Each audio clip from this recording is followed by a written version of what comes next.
नमस्कार। इस वक्त मैं उमरा गांव के जो नया एस्ट्रोटर्फ लगा है लड़कियों के ग्राउंड में, महिला जो हॉकी प्लेयर है हमारी, उनका एक ये ग्राउंड बनाया गया है एस्ट्रोटर्फ का। हरियाणा में इकलौता ऐसा ग्राउंड है जो सबसे पहले उमरा गांव, खेल गांव उमरा को मिला है। और इन बच्चों की हौसला अफजाई करने के लिए कांग्रेस के बड़े नेता और समाज सेवी कह सकते हैं, क्योंकि समाज सेवा ये ज़्यादा करते हैं, पार्टी से ऊपर उठकर जो समाज सेवा करते हैं। और इस पूरे हांसी इलाके में इनका एक नाम है समाज सेवा में, प्रेम सिंह मलिक। भाई साहब, स्वागत है आपका। बहुत बहुत धन्यवाद आपका। प्रेम जी, ये सफ़र जब आपने खेलों की तरफ एक रुझान किया, ये सफ़र कैसे शुरू हुआ, इसमें चर्चा करेंगे। यहाँ पे एक बार टीम से हम मिल लेते हैं जी। तो इनका मैच शुरू हो जाएगा, फिर हम चर्चा करते हैं। जी जी जी जी जी जी जी जी जी। खिलाड़ी हैं। हेलो बेटे। खुद साहब इंट्रोड्यूस करा दीजिए। Good evening. Sir. Good evening बेटे। Good evening. बहुत बढ़िया, शाबाश, very good, thank you. Good evening sir. Good evening. Good evening बेटे। Good evening. कैसे हो? Best of luck, all the best. Good evening sir. Good evening. Good evening. Good evening बेटे।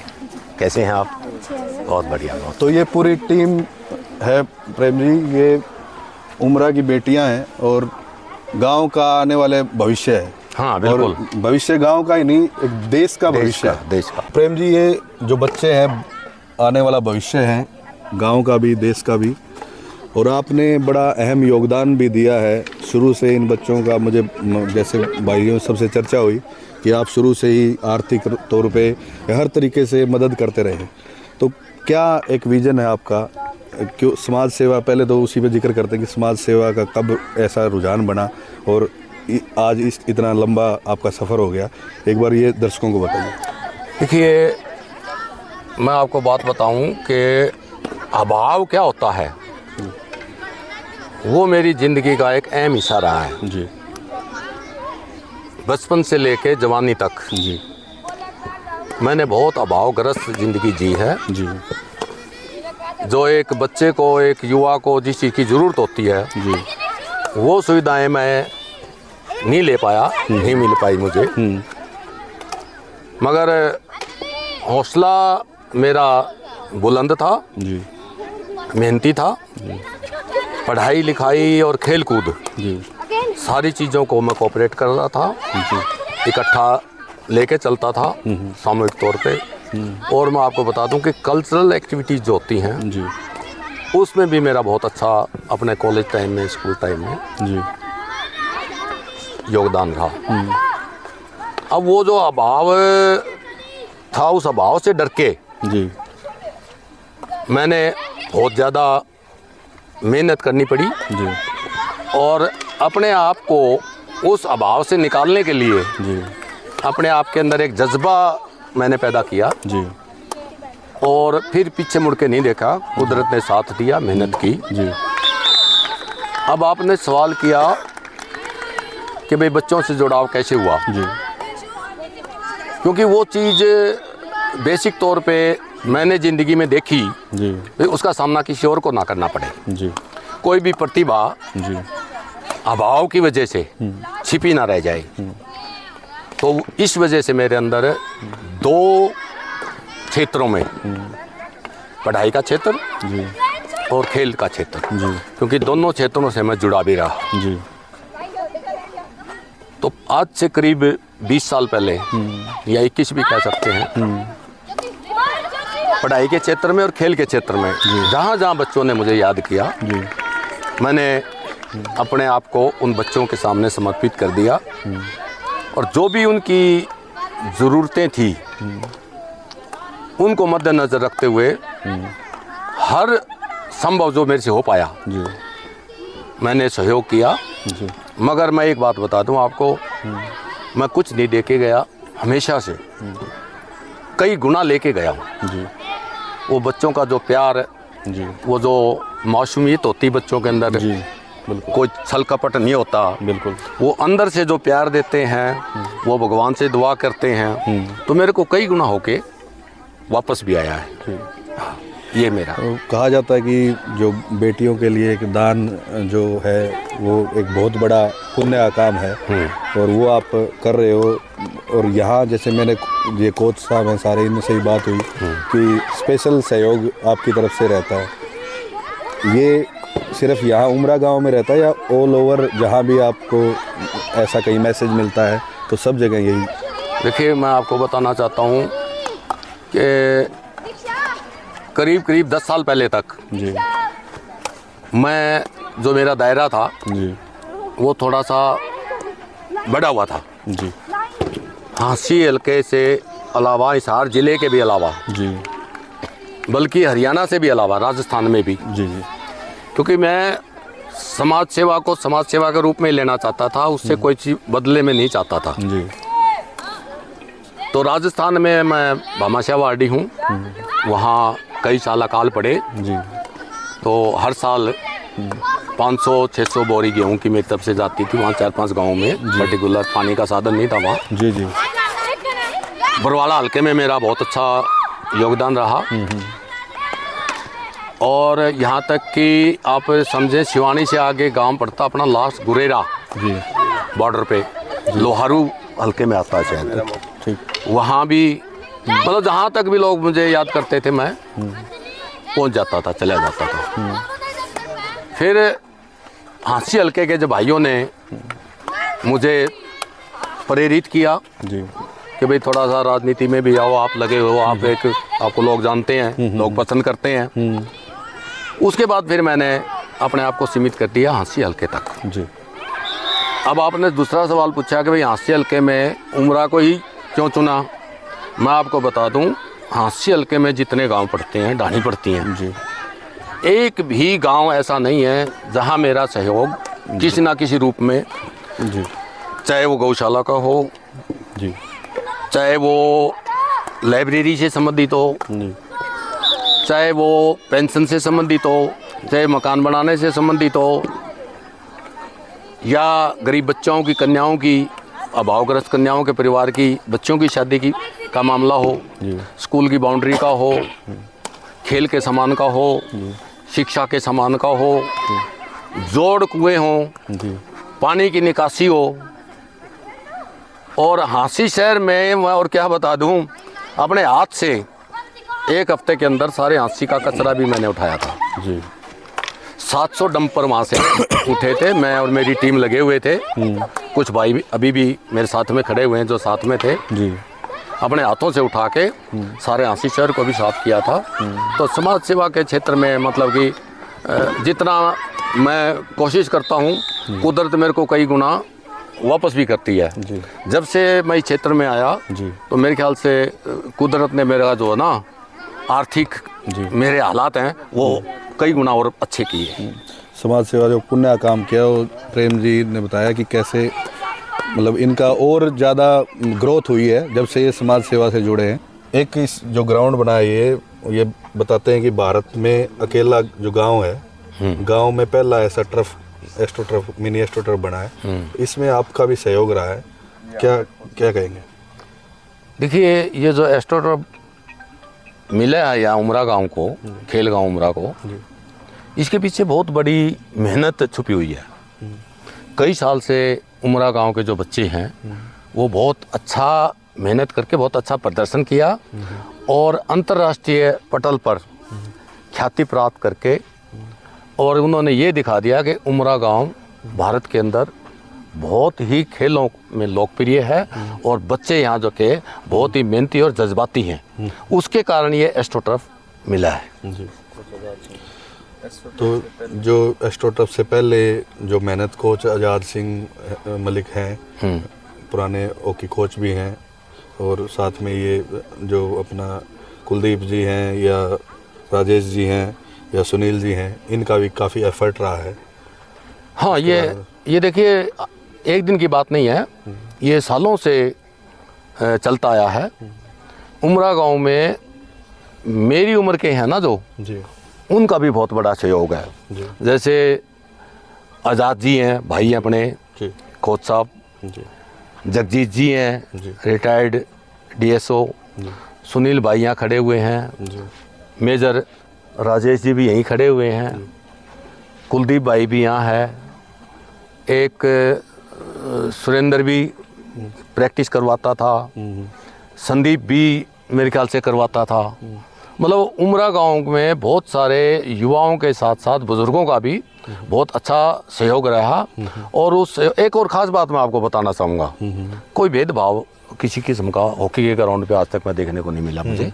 हालांकि और खेलों में ऐसी कुछ बातें आ जाती हैं, मगर हॉकी में, खासकर हॉकी में इस भेदभाव नहीं आया। सब बच्चों को अपना बच्चा समझते हुए सबको समान जो ना अवसर दिए जाते हैं प्रतिभा के अनुरूप। तो ये बच्चों का जज्बा, बच्चों की मेहनत और सारे गांव का सहयोग और मेनली जो मैंने बताए उनका जो है ना डेडिकेशन, ये सारी चीज़ें मिलके ये एस्ट्रोटर्फ ग्राउंड आज हम इस ग्राउंड पे खड़े हैं। ये समाज सेवा की बात रही, अब थोड़ी राजनीतिक बात भी करते हैं, क्योंकि आप राजनीति से भी जुड़े हैं, जी, कांग्रेस से पार्टी से जुड़े हैं। हाँ। तो एक राजनीतिक सफ़र की थोड़ी सी दर्शकों को बताइए, कहाँ से आपने शुरुआत की थी राजनीतिक तौर पर, और अब आगे क्या फ्यूचर प्लान है? देखिए 1994 में जी ये जिला परिषद के चुनाव पहली बार हुए थे हरियाणा में जी। तो उस टाइम में बड़े भाई ने मुझे कहा भाई इलेक्शन लड़ना है।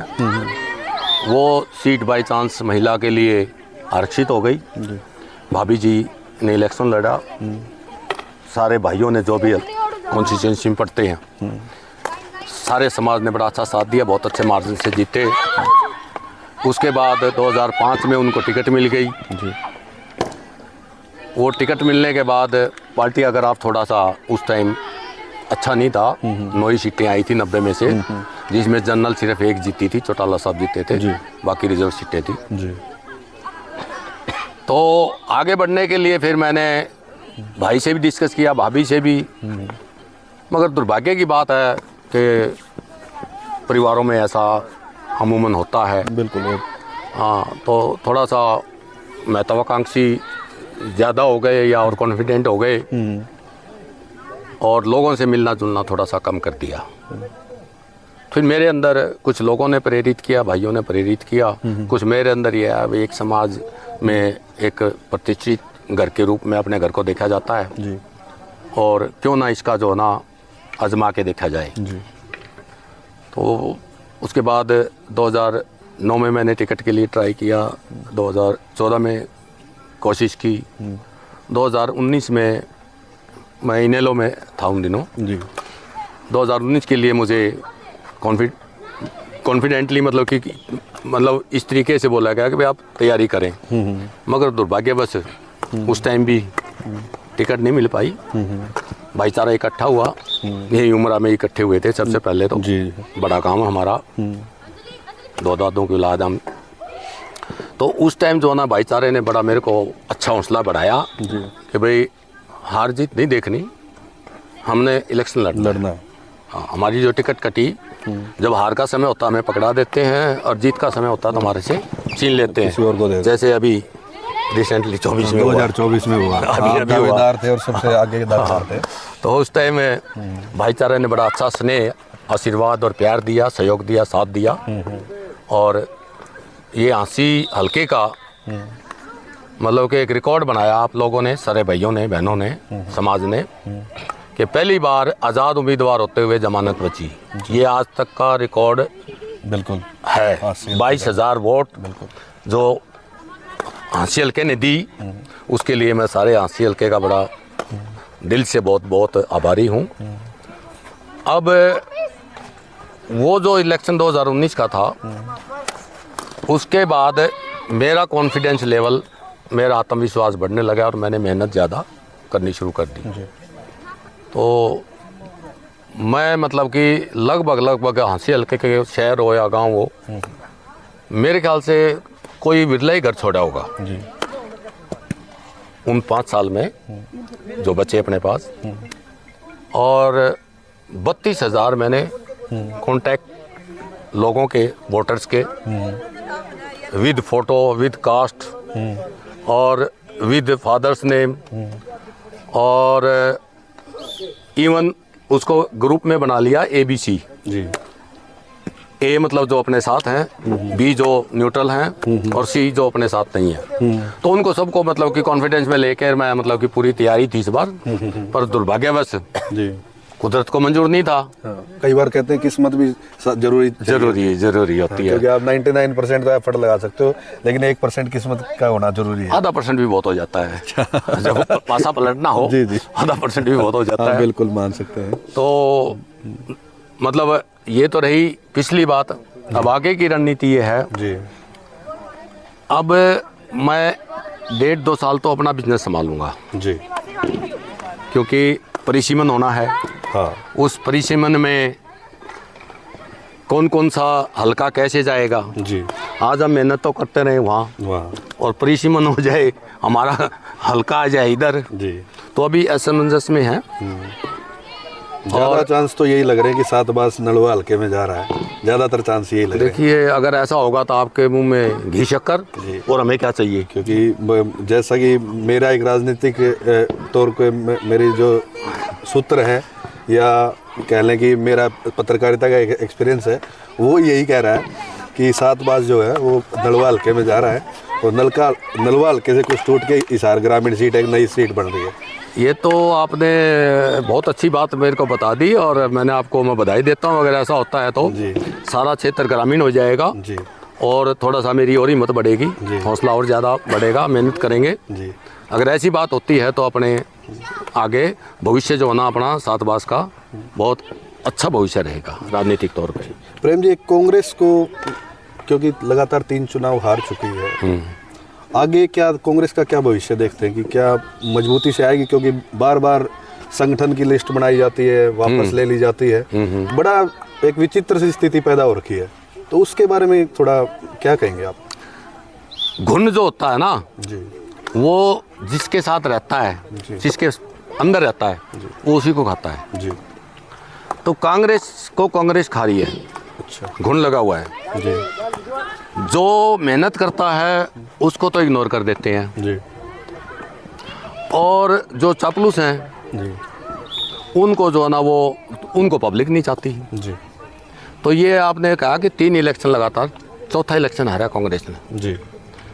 मैं आपको बता हाँ, दूं, लोकसभा भी जोड़ लें तो नहीं तो असेंबली का ही बात कर रहा हूँ मैं। अच्छा, 2009 में भी हाँ, हमें बहुमत नहीं दिया था, हाँ, बहुमत, मैंडेट हमारे को क्लियर मैंडेट नहीं था कांग्रेस के पास। बिल्कुल। मैं कांग्रेस में था भी नहीं उस टाइम, हाँ, मगर 40 सीटें आई थी, बिल्कुल। तो बहुमत 46 पे होता है। हाँ, पहले 67 आई थी 2005 में, और हाँ, 2009 में 40 हाँ, घट के 40। हाँ, 2005 के बाद 4 इलेक्शन आ चुके हैं असेंबली के, चारों हारे हैं। जी, ये अलग चीज़ है कि भाई किसी तरीके से जुगाड़ करके सरकार बना ली थी, चला ली थी, मगर मैंने बताया कांग्रेस को कांग्रेस खा रही है। और कांग्रेस में जो हमारा हाई नेतृत्व है, जब तक ये नहीं पकड़ में आएगा कि भाई ये घुन लगा हुआ कहाँ है, दवाई कहाँ डालें। अब दवाई तो अब चोट हमारे यहाँ लगी है और दवाई हम यहाँ लगाएं, तो उसका तो कोई असर नहीं होना ना। सही बात। हाँ, तो उस घुन को जो है ना ख़त्म करने के लिए इंजेक्शन की ज़रूरत है, और सही जगह डायग्नोज करके ढूंढ के उसको जो है ना, जब तक ये जो पब्लिक चाहती है, पब्लिक से जो जुड़ा हुआ आदमी है, महिला है, जो भी है, मेहनत कर रहा है, पब्लिक के बीच में रहता है, उसको इग्नोर करते रहेंगे तो मैं समझता हूँ कांग्रेस का यही हाल रहेगा। तो ये थे मेरे साथ प्रेम जी, इन्होंने अच्छे से बताया कि कैसे समाज सेवा राजनीतिक तौर पर कैसे इनका ये खुद को मोटिवेट भी करते हैं, और कैसे लोगों से भी मोटिवेट होते हैं। प्रेम जी, मैं भी चाहूँगा कि आप ऐसे ही समाज सेवा करते रहें, और ये जो बच्चे खेल रहे हैं आपके अपने ही बच्चे हैं ये, और अपने बच्चे आप मानते हो, इसीलिए ये भी आपकी रिस्पेक्ट करते हैं, क्योंकि आपको एक पिता समान ही दर्जा ये बच्चे, क्योंकि इन बच्चों से ही मेरी बात हुई थी, ये आपको एक पिता समान दर्जा देते हैं, क्योंकि आप इनकी हर मौके पे मदद करते हैं, और जैसे माँ बाप मदद करते हैं वैसा अगर सारा एक आप अलग से दे रहे हैं, तो ये एक बहुत अच्छा काम आप कर रहे हैं, और ऐसे ही करते रहिए। और इन बच्चों की जो दुआ है वो भी आपको लगे, मैं भी यही चाहूँगा, और राजनीतिक तौर पर भी आप कामयाब हो, यही जो 7 बास हो या उमरा गांव हो, या ये जो बच्चों की जिनकी आप मदद कर रहे हो, वो भी यही दुआ करते हैं। आज के लिए मेरे साथ इतना ही। नमस्कार। धन्यवाद।